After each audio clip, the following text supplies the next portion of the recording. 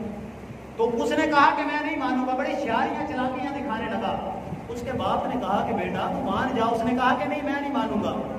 چنانچہ جو لوگ ماننے والے تھے وہ سارے کے سارے بیٹھ گئے، طوفان آ گیا پانی کی شکل میں، جو تھے کشتی کے اندر وہ سارے بچ گئے، سارے لوگ بسم اللہ مجریہا و مرساہا انہ ربی لغفور رحیم یہ پڑھتے ہوئے کشتی میں سوار ہوئے، سارے کے سارے ایک پہاڑ کے ساتھ جا کے لگ گئے، جو کشتی میں سوار تھے وہ بچ گئے، باقی سارے کے سارے غرق ہو گئے۔ کام یہاں پہ نہیں رکا، مفسرین نے اس بات کو لکھا کہ بابا بات یہ ہے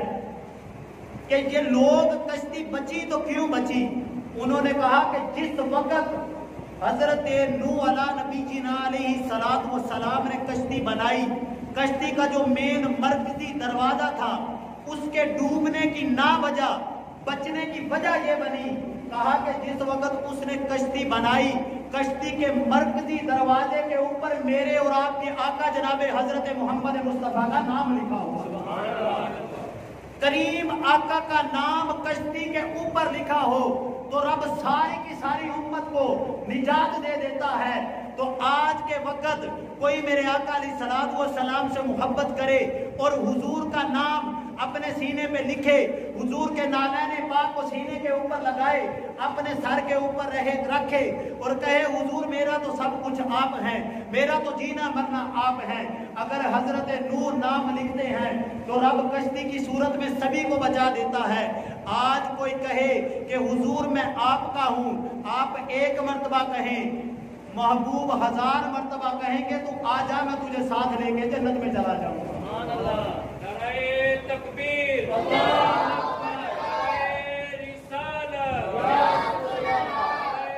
حیدری، شان مصطفیٰ زندہ باد، شان مصطفیٰ زندہ باد۔ اب کریم آقا علیہ السلام نے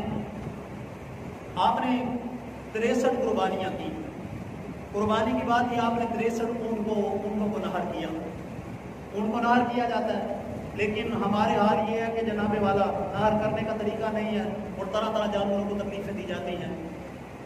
آپ نے 63 اونٹ نہر کیے، 100 اونٹ آپ کی بارگاہ میں حجۃ الوداع کے موقع کے اوپر لے کے آئے۔ کتنے اونٹ جی؟ 100۔ آپ نے کیے 63، آپ کی عمر مبارک ہے 63، آپ نے 63 کو نہر کیا۔ جہاں پہ ایک بچڑے کو قربانی کرنا ہونا تو اس کے لیے 10-10 بندے اسے پکڑتے ہیں، لیکن میں کہتا ہوں کہ میں، میری ساری نسلیں، میرا خاندان ان اونٹوں کے، ان کھروں کے اوپر قربان جن کو میرے آقا کے سامنے لایا گیا۔ مفسرین نے اس بات کو لکھا کہ جس وقت اونٹ میرے آقا کے سامنے آئے، میرے آقا علیہ السلام کی نظر پڑتی تھی، اونٹ آپس میں جگڑ کے کہتے تھے حضور پہلے ہماری شاہرہ کے اوپر چھری چلائی جائے۔ اونٹ کریم آقا کی بارگاہ میں لائے گئے اور اونٹوں کو آقا علیہ السلام نے قربان کیا۔ قربانی کرنے کے بعد جس وقت آپ مینا مزدلفہ وہاں پہ گئے، جا کے رات کو دعا کی، یا باری تعالیٰ میری امت کی بخشش فرما دے، رات کو دعا کی، صبح آپ مسکرا رہے ہیں۔ حضرت ابو بکر صدیق اور حضرت عمر نے پوچھا حضور آج مسکرانے کی وجہ سمجھ نہیں آئی، تو میرے آقا علیہ السلام نے فرمایا کیا میرے غلام ہو، مسکرانے کی وجہ یہ ہے کہ میں نے رات کو دعا کی، یا باری تعالیٰ میری امت کی بخشش فرما دے، میری امت کی بخشش فرما دے۔ تو کریم آقا علیہ السلام کے غلاموں، رب کے پیارے محبوب نے فرمایا، مجھے رب نے فرمایا کہ تو نے دعا کی ہے، جا تیری دعا کے صدقے میں نے ساری امت کی بخشش فرما دی۔ اور یار یہ تو آپ کے حق کی بات ہے، اونچا سبحان اللہ بولے۔ کریم آقا علیہ السلام اور حضرت ابو بکر صدیق نے عرض کی حضور آپ مسکرا کیوں رہے ہیں؟ تو کہا کہ میں نا ابلیس کو دیکھ رہا ہوں، شیطان کو دیکھ رہا ہوں، اپنے سر میں مٹی ڈال رہا ہے،